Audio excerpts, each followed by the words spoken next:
दोस्तों आज आपको एक इबरतनाक वाक़या सुनाने जा रहे हैं कि एक इंसान नाफरमानी की वजह से क्या बन गया। दोस्तों हज़रत सैयदना अबू हाज़िम रहमतुल्लाह अलैह फरमाते हैं कि मुझे किसी शख्स ने एक वाक़या कुछ यूँ सुनाया।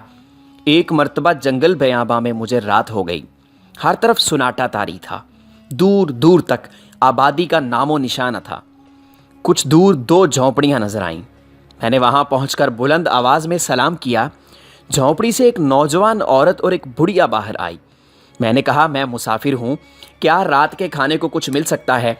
नौजवान औरत बोली, अल्लाह की कसम, हमारे पास कोई ऐसी चीज़ नहीं जिससे आपकी ज़ियाफ़त की जा सके, और ना ही हमारे पास कोई हलाल जानवर है जिसे ज़िबा करके आपकी मेहमान नवाजी की जाए। मैंने कहा, तुम दोनों इस वीरान जंगल में किस तरह गुज़र बसर कर रही हो? उन्होंने कहा, अल्लाह अज़्ज़ा वजल के नेक बंदों की अता और मुसाफिरों के गुज़र बसर से हमारे दिन गुज़र रहे हैं।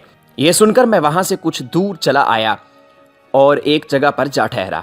जब आधी रात हो गई तो अचानक एक तरफ से गधे के चीखने की आवाज़ें आने लगीं। अल्लाह की कसम, सुबह तक वो आवाज़ें मुझे सुनाई देती रहीं। नींद मुझसे कोसों दूर थी। सुबह होते ही मैं उस सिमत चल दिया जहाँ से आवाज़ें आ रही थीं। वहाँ जाकर एक अजीबो गरीब मंजर देखा। वहाँ एक कब्र थी जिसमें एक गधा गर्दन तक दफन था। इसके सर और पीठ से मिट्टी हट चुकी थी। इस भयानक मंजर को देखकर मुझ पर कपकपी तारी हो गई। मैं वहाँ से वापस आ गया और उन दोनों औरतों के पास पहुँचकर गधे और कब्र के मुतल्लिक पूछा। उन्होंने कहा, अगर तुम उसके बारे में ना ही पूछो तो अच्छा है। मैंने कहा, नहीं, मेहरबानी करके मुझे सूरत हाल से आगाह कीजिए। तो औरत कहने लगी, खुदा अज़्ज़ा वजल की कसम, वो गधा जो तुमने कब्र में दफन देखा है वो मेरा शोहर है और इस बुढ़िया का बेटा है। कसम है उस ज़ात की जिसने गुज़िश्ता रात तुम्हें ये मंजर दिखाया। मेरा शोहर अपनी माँ का नाफरमान था। मैंने उससे बड़ा नाफरमान आज तक नहीं देखा। जब भी उसकी माँ उसे किसी बुरी बात से रोकती थी तो बदकलामी करता और कहता, दफ़ा हो जा, क्या गधी की तरह चीखो पुकार कर रही हो? मुझे तुम्हारी बात बिल्कुल भी नहीं सुननी। आखिरकार एक दिन दुखियारी माँ ने तंग आकर कहा कि तू मुझे गधी कहता रहता है, अल्लाह तुझे गधा बना दे। जब ये नाफरमान मर गया तो हमने उसे दफना दिया। पाक परवरदिगार की कसम, उसने हमें इस जंगल का मकी बना दिया। जिस दिन से हमने उसे दफन किया उस दिन से ये गधे की शक्ल इख्तियार कर गया।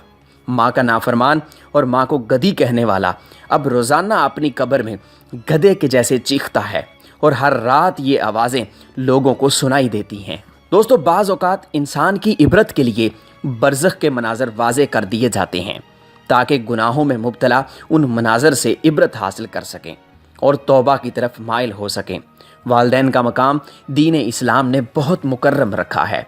अल्लाह ताला से दुआ है कि हमें वालिदैन का अदब करने की तौफ़ीक दे और उनकी नाफरमानी से बचाए रखे। दोस्तों वीडियो के हवाले से आप क्या कहते हैं? कमेंट सेक्शन में अपनी राय ज़रूर दीजिए और वीडियो पसंद आने की सूरत में लाइक, शेयर और सब्सक्राइब ज़रूर कर लीजिए।